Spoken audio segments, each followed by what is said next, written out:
So this is the formula then to go ahead and adjust the number of empty seats. Seems a little bit complicated, but I think if you take it step by step, it's not that hard. Now let's go ahead and look at how can we integrate AI to help us with this, because again, the whole goal is for users, designers, staff, employees who are not programmers. And even here seems a little bit hard, I think I can hear you saying. So let's go ahead and try to get AI to help us. So here I've opened ChatGPT and I have the paid version. So I would suggest that if you're going to use Gemini or ChatGPT or any of the AI tools, you might want to pay for a version at least for a few months. The price is very reasonable. You do not have to buy a whole year. You can buy it month by month. And many budgets can integrate this now. It's very popular. So you probably can go ahead and get a subscription and then cancel it after you're done for a month or two. What I've done here is I've opened ChatGPT and I've gone ahead and shown it the formula we were just working on. So here's the formula I gave it, and I asked if there's another way to do this. Now I could just ask it any way to do it and it would give me many options. It would say, here's choice number 1, choice number 2, choice number 3. And I could ask it, what's the strengths and weaknesses of those different ways? One of the problems in using AI tools is that they actually tell you too much. It's not that they don't tell you enough, it's that they tell you too much. They talk too much. So you end up with a lot of options. So often it's very useful to take one option or one idea or something you've tried and then show it to the AI and say, I tried this way. Is there a better way to do it? And that's what I'm doing here. I took the formula we just looked at and I asked it if there's a better way to do that. Now remember, I use the sum if, and I'm asking the AI to look at this and see if there's a different way to do it. And it immediately comes back and says, yes, there's another way to do this, and that would be count if. So let's go ahead and look at the count if formula here, which I think is actually quite good. So I'm going to bring that over. So here is the formula that the AI gave me. And if we look at the beginning part of it and the end part's the similar, we have an if. And so the if is telling us that if this is true, then do this part here. Whoops, before the other comma there, right? If that's true. And if it's not true, then do this part here.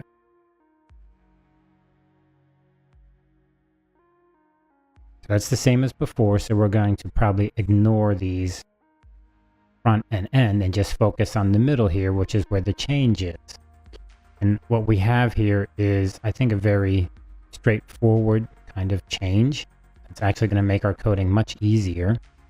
We have the total number here, which was in J2. And remember, J2 I set as being 3. The maximum number of seats is 3. And we're going to subtract. We're going to get the number from the sheet, which is the join group. And then we use the explanation point here, which means it's another tab. It's not this tab, it's another tab. And then we're going to look at the C2 all the way down to the end of the C column, beginning at the row number 2. So all the way down, all of that data. So we're going to count if, and then we're going to say if it's the same as C2. So C2, remember, is going to be the group, like group number 1, and then C3 is going to be group number 2, and then C4 is going to be group number 3, etc. So we're going to say, is the number that the student chose equal to the number of this row right now?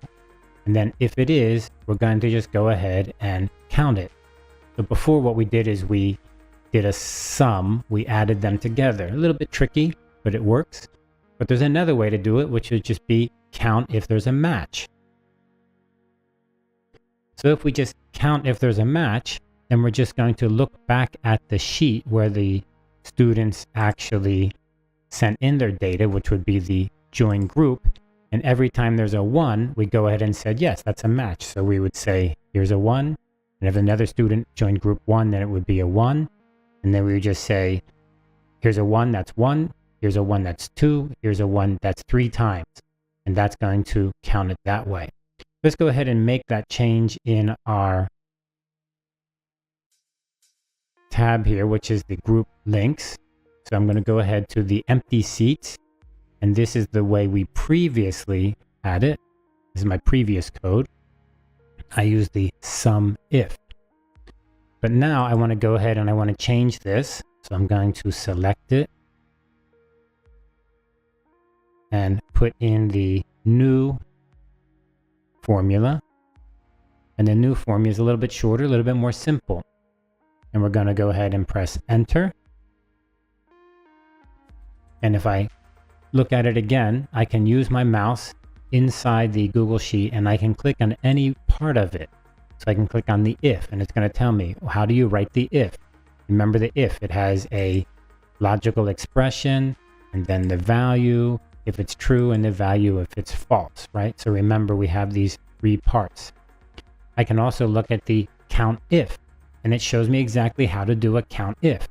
A count if would be that you need to check a range and then what do you want to match? So we want to check the range of join group C2 to C and we want to match C2 on this tab. So if we come over to our tabs here, we have our right here, our C2 is group 1. So it's going to match group 1 and that's going to be right here, this C2. In fact, if we click on it and if we kind of delete our help here, you can see it's showing you C2 is right over here. And what about this? This join group C2. Well, that's not on this page. That's on the other tab. That's on the join group tab. And it's going to be C2 all the way to C. So that's where our form data comes in. And that's going to be everything here. Why don't we begin at C1? Because C1 is this label here. Group to join. We don't want to include that in the search. So we begin at 2.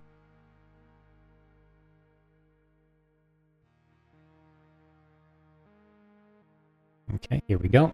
So we're back here. Now, what we've done here is we've created a new formula. We can test it and make sure it's working. So how can we test it? Well, right now we've got 0 seats. Why 0 seats? Because our join groups has 3 group 1s. What if we remove one of those group 1s? So we take that out and now we're testing, right? So we're testing that 2 students have submitted the form for joining group 1. If 2 students chose, then we have 1 empty seat because remember, we're counting if. So if it matches C2, which is group 1, then go ahead and subtract that out. Now what happens if we add another one? 1, okay, there we go, 1. What if we add another one? 4, now there's going to be 4. So now we're going to have a little bit of a problem. Here we go, we're going to have -1. So why -1? Because we have 4 people submitted a form and we want to prevent that. We're going to talk about that in a minute, how to prevent that kind of thing from happening, or at least try to. Let's come back and remove that extra 1. So we have 3 people submitted a form, and 3 people chose group 1, and now the seats are empty. And when the seats are empty, as I showed you earlier, we change the link so you can't see it anymore.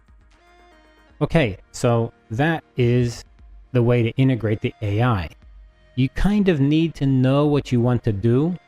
You kind of need to have an idea of what you're going to do, and then you can go ahead and ask the AI to give you some input or to make your formulas better, or even to begin from 0. But remember, it's going to give you a lot of options and you may have to choose one of those options, give it a test, and then ask for a better formula or a better improvement, somewhat improvement on the formula. AI is really good for that.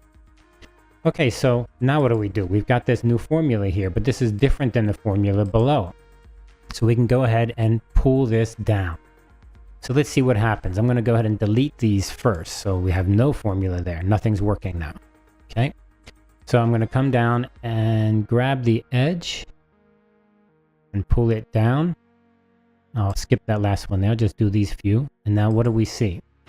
If we see here on the D2, then it's going to be checking C2. What does checking C2 mean? It's going to try to match 1. Did someone send in joining group 1? Okay, what if I come down to the D3? It's going to check for C3. And what if I come down to the D4? It's going to check for C4. And the reason for this is because, remember, I wrote $C and then I wrote 2. The 2 has no $sign. What happens if I make this a $sign? I go ahead and I make this a $sign. Then I press enter. I come back here and I'm going to pull down now this little handle to automatically fill in. And what do we see now? No change. The first one is C2. The second one is C2. The third one is C2. They stayed C2 because the $sign tells the spreadsheet it's an absolute value. Do not change this location. It must stay the same.